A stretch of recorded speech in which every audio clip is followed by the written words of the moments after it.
Repitan conmigo: ven Espíritu Santo, llénanos de tu luz, llénanos de tu amor, llénanos de tu sabiduría, para que podamos interpretar tu palabra. Amén. Pueden tomar asiento. Sean bienvenidos, queridos hermanos, a la celebración de la Eucaristía. Hoy celebramos una fiesta muy bonita, muy hermosa en nuestra patria Venezuela, como es la solemnidad de Nuestra Señora de Coromoto. Celebramos esta fiesta, esta solemnidad. También para los que nos siguen a través de las redes sociales, Nuestra Señora de Coromoto es la patrona de nuestra patria Venezuela. Y hablar de la Virgen María es algo que debe caracterizarnos a cada uno de nosotros los católicos. Me entristece, por ejemplo, saber cómo existimos católicos que no somos capaces de defender a la Santísima Virgen María. Sí, hay católicos que no defienden a la Virgen María, porque llega cualquier protestante y le dice: María es una mujer cualquiera, y usted no dice nada. ¿Se imaginan que a la Madre nuestra, la carnal, la que nos parió, la que nos trajo al mundo, alguien le diga: su mamá es una mujer cualquiera? ¿Usted cómo se pone? Se pone bravo, ¿verdad que sí? Se pone molesto. ¿Y por qué los católicos no defendemos a María cuando es atacada por el protestantismo? Cuando esa gente va tocando puerta por puerta diciendo que se entreguen, que se conviertan al Señor, que no crean en esos matachos que tienen los católicos, que como dice la palabra de Dios, tienen ojos y no ven, tienen manos y no agarran, tienen pies y no caminan. Eso es idolatría, y según Éxodo 24, Dios prohíbe las imágenes de lo que hay arriba en el cielo y abajo en la tierra. Aleluya, hermano. Y la gente boba le cree. ¿Por qué? Porque eso es lo que se aprende el evangélico, Éxodo 24, pero no lee ni 3 ni el 5, donde dice: Dios no es un Dios celoso de una imagen, Dios es un Dios celoso de otros dioses. Cuando cambiamos al Dios vivo y verdadero por otro tipo de dioses. Y por ejemplo, María tiene un papel importante en la historia de la salvación. Dice el libro de Judith, capítulo 13, que el Altísimo te bendiga más que a todas las mujeres de la tierra. La mujer más bendecida que ha existido en esta vida se llama la Virgen María, porque Dios la bendijo con el honor de convertirla en la madre de su Hijo Jesucristo, nuestro Señor. Y María es madre de Dios. Y aunque los protestantes digan que eso es mentira porque Dios no puede tener madre, es verdad que María es la madre de Dios, no porque lo haya creado, sino porque María llevó en su seno al Hijo de Dios. A ver, las mujeres que están acá presentes y las que nos siguen a través de las redes, ¿ustedes crearon a sus hijos? No. Ustedes lo engendraron. Porque si usted crea a su hijo, usted diría: bueno, mi hijo va a tener este color de ojos, va a tener este color de piel, va a tener esta estatura. No, usted es madre de lo que le salió. Sea blanco, sea negro, ¿sí? Sea alto, sea chiquito, sea bonito, sea feo. Usted es madre de lo que le salió. Usted no lo creó, usted lo engendró. María, a su vez, es madre de Dios, es madre de Jesús, porque no lo creó, sino porque lo llevó, ¿dónde? En su seno. Dice la palabra de Dios que alguien le dijo: dichosos los pechos que te amamantaron, le dijeron a Jesús, ¿sí? Es decir, feliz, dichosa la mujer, ¿sí?, que llevó a Jesús en su seno, que lo cuidó, que lo amamantó. Dice la palabra de Dios que Jesús iba creciendo en sabiduría, iba creciendo en gracia de Dios. Por eso hoy no podemos pasar en alto hablar de la Santísima Virgen María. ¿Sí? Debemos hablar de la Madre de Dios. Pero para poder hablar de la Madre de Dios debemos conocer qué nos dice la Sagrada Escritura en torno a la Santísima Virgen María. Por ejemplo, ¿por qué nosotros los católicos rezamos el Santo Rosario si en la Biblia, bíblicamente, rosario no existe? Y en eso el protestante le da una pela al católico, cuando el católico no conoce la Sagrada Escritura, pero cuando la conoce es capaz de defender a la Virgen María. Vamos a comenzar con una cita que encontramos en el libro de Timoteo, primera carta de Timoteo, capítulo 3, versículo 15. Quiero que presten atención a lo que nos dice. Por si me retraso, quiero que sepas cómo debes comportarte en la casa de Dios. Primera de Timoteo, capítulo 3, versículo 15, se lo vuelvo a repetir. Por si me retraso, quiero que sepas cómo debes comportarte en la casa de Dios, es decir, la iglesia del Dios vivo, columna y fundamento de la verdad. ¿Y por qué cito esta cita, valga la redundancia, de Primera de Timoteo? Porque la iglesia es columna y fundamento de la verdad o de la mentira. De la verdad. Está en la iglesia. ¿En cuál iglesia? Pudiéramos hacer la pregunta. En el chiringuito que fonda el protestante que llega y dice en la noche: el Señor me reveló anoche que yo voy a ser pastor y voy a fundar la iglesia de Jesús solo. O de los pentecostales unidos, o de los de Pare de Sufrir. No. Es la iglesia que Cristo fundó en la persona de Pedro, cuando le dijo: tú eres Pedro, y sobre esta piedra edificaré mi iglesia. ¿Cuánta iglesia fundó Cristo? Una sola. Es la iglesia católica, que tiene más de 2000 años de existencia. Y como la iglesia es, según la carta de Timoteo, columna y fundamento de la verdad, la iglesia extrajo de la palabra de Dios el rezo del Santo Rosario. Lo encontramos bíblicamente y se los voy a mostrar paso por paso. Así que no se preocupen, ¿sí?, que tenemos tiempo para el Señor. Yo espero que ustedes no tengan el espíritu del demonio que dice: yo no tengo tiempo, y entonces están así. Ya quiero ir a terminar este cura, ¿sí? No se preocupe, ¿sí? Porque usted no sabe si esta es la última misa suya. La mía no será seguramente, porque yo le pido al Señor 100 años de vida y de ahí para arriba lo que Él me quiera regalar, ¿sí? Pero no sé si esta será su última misa. Así que aprovéchela y aprendamos algo de la Santísima Virgen María. Entonces, primera cosa importante: ¿la iglesia dice que hay que hacer el Santo Rosario? Sí. ¿Por qué? Porque la iglesia, según la primera carta de Timoteo, capítulo 3, versículo 15, la iglesia es columna y es el fundamento de la verdad. Punto. No lo digo yo, lo dice la palabra de Dios. Ahora, rezo del Santo Rosario. Vamos a ver cómo comienza el rosario. Con el Padre Nuestro, ¿cierto? Padre nuestro que estás en el cielo, santificado sea tu nombre. Lo encontramos en el Evangelio de Mateo, San Mateo capítulo 6, versículo 9, nos dice lo siguiente. Dice: cuando ustedes oren, oren así: Padre nuestro que estás en el cielo, santificado sea tu nombre, venga a nosotros tu reino, hágase tu voluntad en la tierra como en el cielo. Primera cosa, la primera oración del rosario es el Padre nuestro, y lo encontramos en la Biblia, ¿cierto o falso? Muy bien. Ahora, vámonos con lo segundo. Lucas, Evangelio de San Mateo, San Marco, Evangelio de San Lucas, capítulo 1, versículo 28, nos va a dar la primera señal de la Dios te salve. Dice así. ¿Cómo dice la oración? Dios te salve María. En estos días un evangélico me decía: señor cura, ¿cómo María puede hacer milagros si ustedes mismos cuando rezan dicen Dios te salve María? Es decir, que Dios vaya a salvar a María, porque es una pecadora. Y me provocó darle una sola cachetada, ¿sí? Le dije: no sea blasfemo contra la Madre de Dios y Madre nuestra, y no sea ignorante, le dije, porque salve en la palabra bíblica significa saludo. Dios saluda a la Virgen María.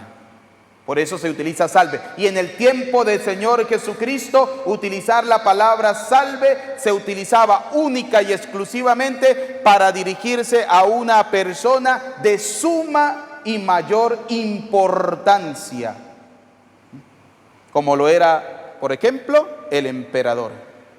Y por eso Dios utilizó la palabra para exaltar a la Virgen María y le dijo: Dios te salve, que significa Dios te saluda, María. Y el mensaje no lo dio directamente Dios a María, se lo dio a través de un ángel.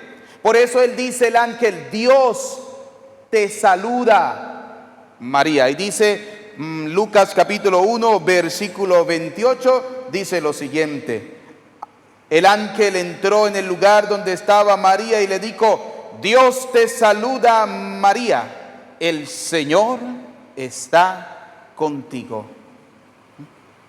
Después que viene, Dios te salve María, llena eres de gracia. ¿Sí? Dice, María se quedó perpleja al oír estas palabras, preguntándole, ¿sí?, qué significaba aquel saludo. Pero el ángel le dijo: no temas, María, pues Dios te ha concedido su gracia. Dios le ha concedido a la Virgen María su gracia. Es decir, María estaba llena de la gracia ¿de quién? De Dios. Ahora yo me pregunto, ¿cómo hay católicos que son capaces de creerle al protestante que dice que él sí está lleno de la gracia de Dios, pero que María no? Que María era una mujer cualquiera. En los 8 dedos de frente que yo ya tengo no me cabe, ¿sí? Y yo creo que en el de 4 de ustedes tampoco les debe caber, ¿sí? Como una persona que se autonombra pastor o se nombra evangélico se vuelve el anticristo, porque esos son los verdaderos anticristos de hoy en día, no los que dicen ellos que el Papa es el anticristo, no, los verdaderos anticristos según la palabra de Dios, que algún día que ustedes vengan a misa y yo también les voy a dar ese tema de los anticristos, ¿sí?, son aquellos que se alejan de la palabra y de la iglesia de Dios. Entonces, dice, Dios te salve María, dice la palabra, el ángel le dijo, Dios te saluda María. Luego le dice, no tengas miedo porque Dios te ha concedido su gracia. Es decir, María estaba llena de la gracia ¿de quién?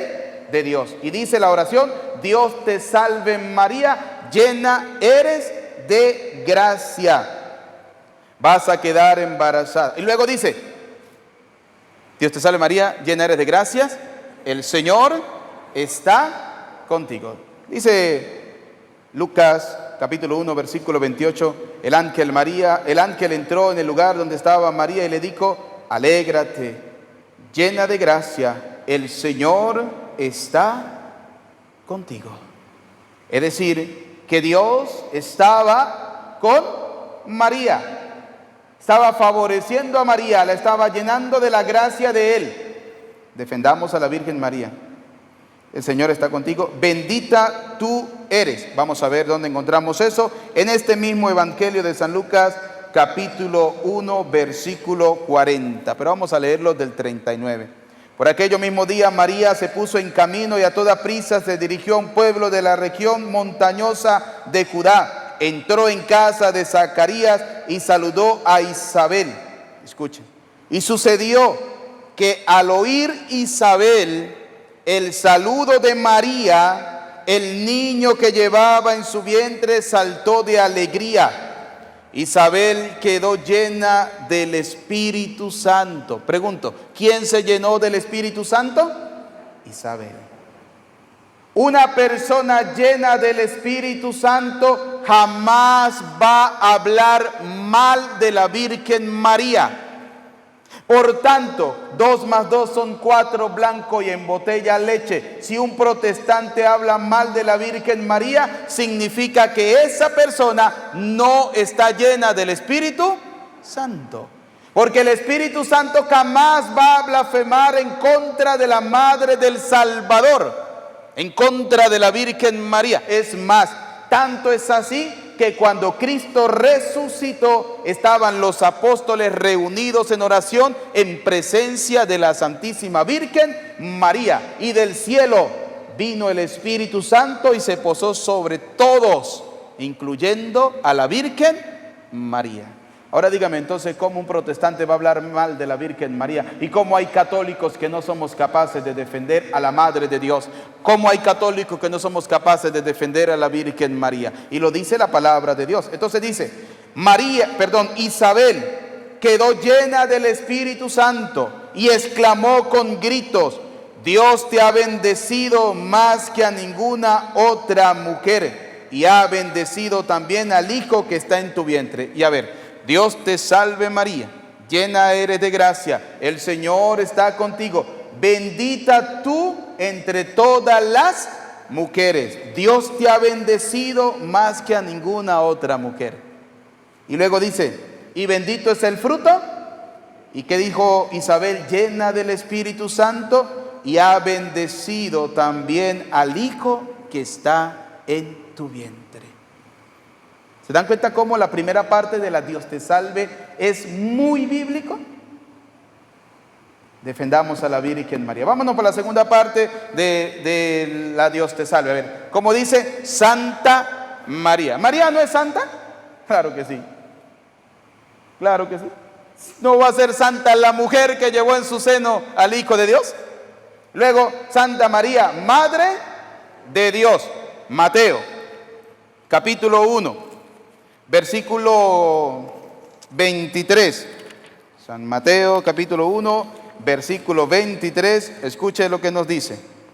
Una virgen quedará embarazada y dará a luz un hijo. Una mujer que dé a luz a un hijo, ¿se convierte o no se convierte en madre? Sí. Sí se convierte en madre. ¿Y quién dio a luz al Hijo de Dios? María. Por tanto, María es la madre ¿de quién? De Dios. No es que tenga más poder que Dios, porque eso hay que aclararlo. No. Ni está por encima de Dios, tampoco, ¿no? Sino que fue la mujer que Dios utilizó para tomar nuestra condición humana. Y por tanto, merece el respeto. Por tanto, merece la veneración de toda la Santa Madre Iglesia, que es lo que nosotros los católicos hacemos. Nosotros no adoramos a la Virgen María, nosotros veneramos a la Virgen María, que significa la respetamos, la amamos, porque es la Madre del Salvador.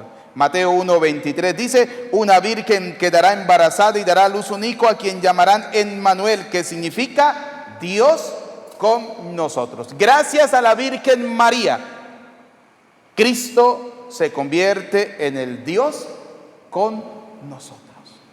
Santa María, Madre de Dios, ruega por nosotros. María intercede en favor de nosotros. Los evangélicos, los protestantes y los que le tocan la puerta a ustedes diciendo que van en el nombre del Señor Jesús, dicen que no. Pero resulta que la Biblia nos dice que sí.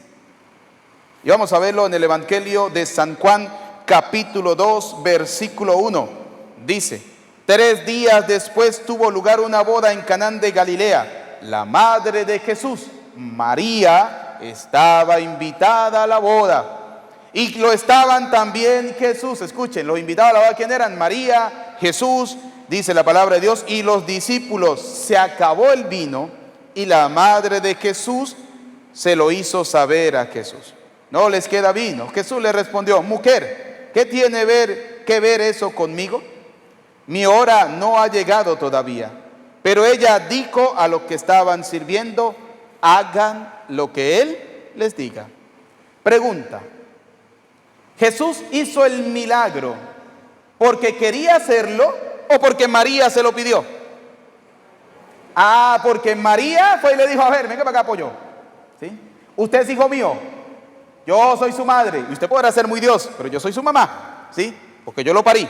Entonces, le necesito que usted me le haga el favor y le haga el milagro a esta gente, porque yo sé que usted puede hacerlo. ¿Y qué le tocó hacer al pobre Jesús? Convertir el agua en vino. ¿Qué más? Si Jesús no le hace caso, entonces Jesús nos estaría diciendo a nosotros los hijos que podemos ser desobedientes con nuestros padres. Pero Jesús no puede ir en contra del plan de Dios. Por eso el obediente fue y convirtió 600 litros de agua en vino, y el vino del bueno. Como me dijo una protestante: señor cura, pero ese vino no tenía alcohol. Y yo le dije: ¿ah, sí? Pues muéstreme su tarjeta de invitación, porque usted tuvo que haber ido para probar ese vino. La palabra dice que era el mejor vino. Así de sencillo. Por eso dice que María intervino en favor de los novios. Ahora, nosotros como hijos de María, según el Evangelio, cuando Jesús estaba en la cruz, le dijo al discípulo amado: hijo, he ahí a tu madre, porque nos la donó como madre nuestra. Si nosotros como hijos le pedimos un favor a la Virgen María para que ella interceda ante su Hijo Jesús por nosotros, ¿Jesús no nos va a conceder a nosotros lo que le estamos pidiendo? Sí. Es como, por poner un ejemplo, yo acudo a la madre del gobernador. Yo digo: no, si voy al del gobernador, ese no me va a prestar a mi atención. Pero si yo voy y le digo a la mamá del gobernador que yo necesito algo, yo sé que ella le va a decir: a ver, mijo, hágame el favor y ayuda al cura, ¿sí? Y entonces, ¿qué le toca al gobernador? Hacerle el favor a la mamá. Igualito.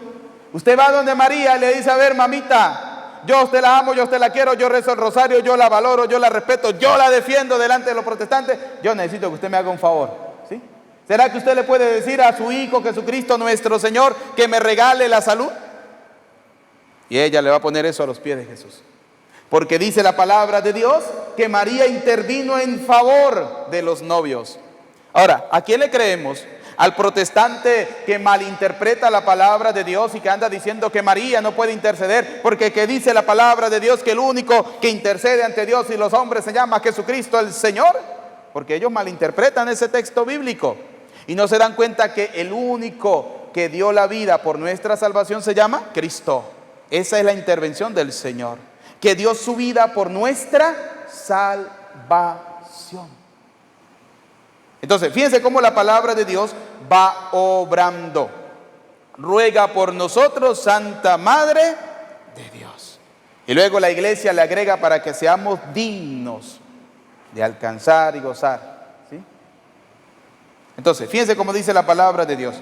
Ahora dicen los evangélicos: pero eso es mentira, porque los católicos lo que hacen es darle a esa camándula para arriba y para abajo, rezar es el rosario, y Dios dice que no se valen vanas repeticiones, y el rosario lo que es una repetidera. Repiten Padre Nuestro y repiten Dios te salve, y a Dios eso no le gusta, dicen los protestantes.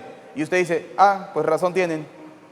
Pero resulta que la palabra de Dios nos dice que el mismo Jesús rezaba repitiendo, ¿sí?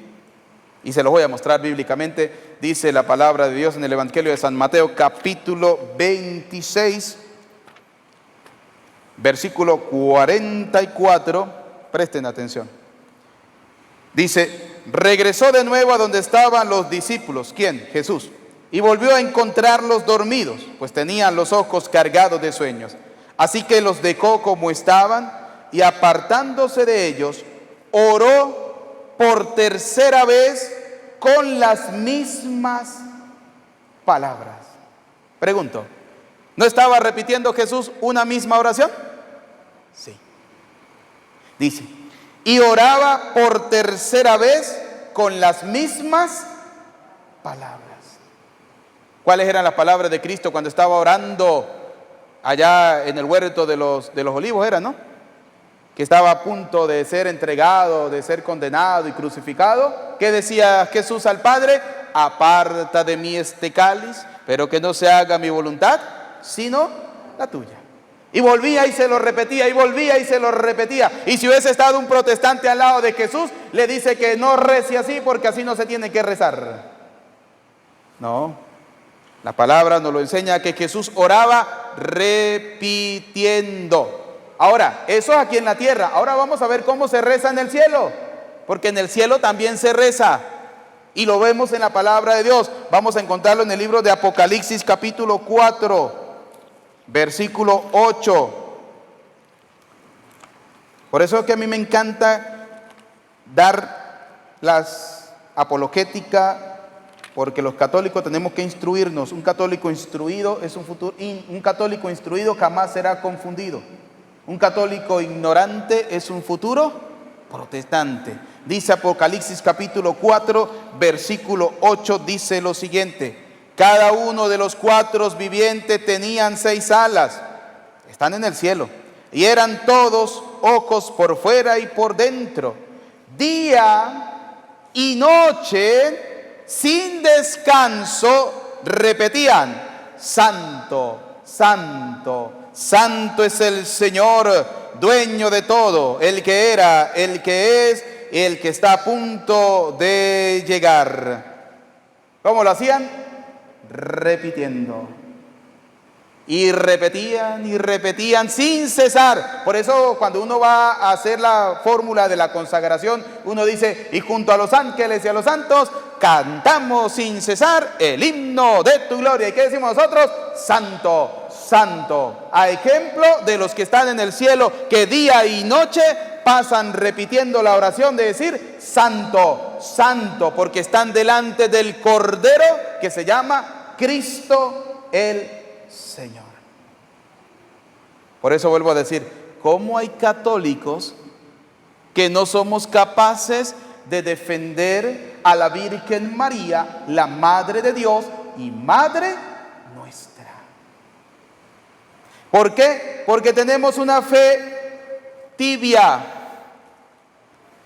No es ni fría ni es caliente, es una fe tibia. Son de aquellos católicos que el protestante le da 2 citas bíblicas y como bobo dicen: oh, pues sí, lo dice la Biblia. Me dijo esta mañana uno: padre, es que yo no voy a la misa, pero yo hago como dice la Biblia. El Señor dice: ayúdate que yo te ayudaré. Y yo le dije, me perdona, yo sí me reía, pero a carcajada, y le dije: le regalo $10,000 y usted me regala la cita donde diga eso. Eso son mentiras, eso no está en la Biblia. Lo que pasa es que, claro, como escuchamos que el evangélico dice: no, es que la Biblia dice eso, es que la Biblia dice aquello. Y como no vamos a la Biblia, como no vamos a la palabra de Dios para escudriñarla y saber si es verdad o es mentira, caemos en sus redes.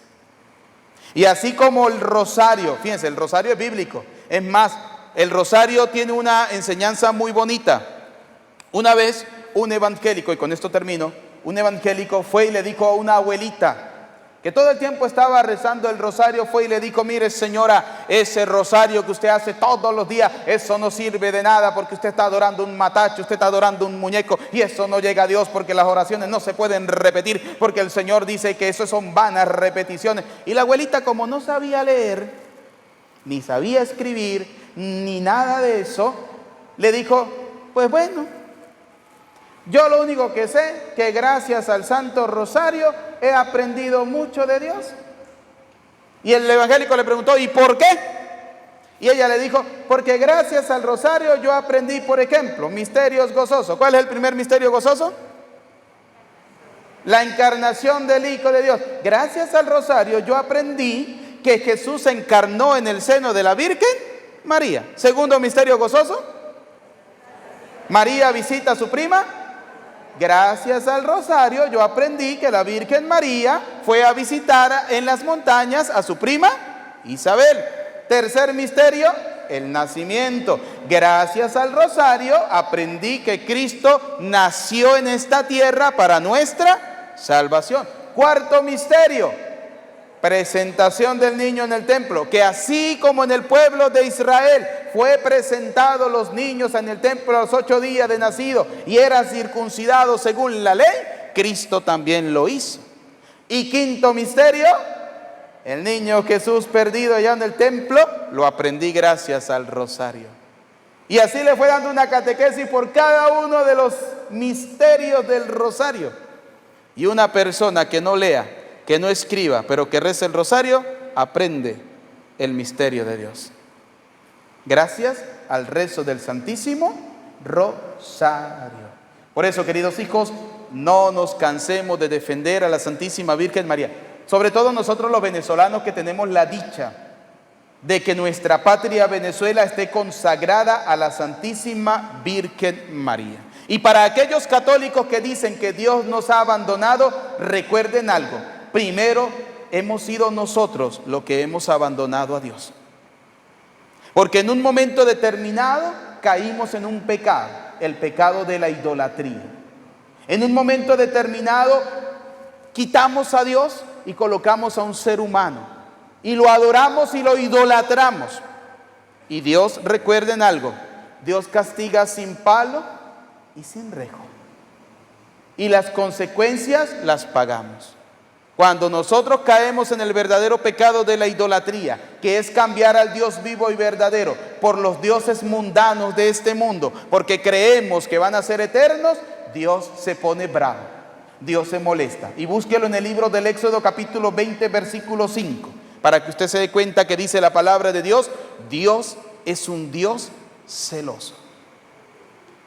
Pues pidámosle a Dios Todopoderoso que nosotros podamos cada día amar a Dios y amar a la Madre de Dios, que en este caso es la Santísima Virgen María. A Cristo sea la gloria por los siglos de los siglos.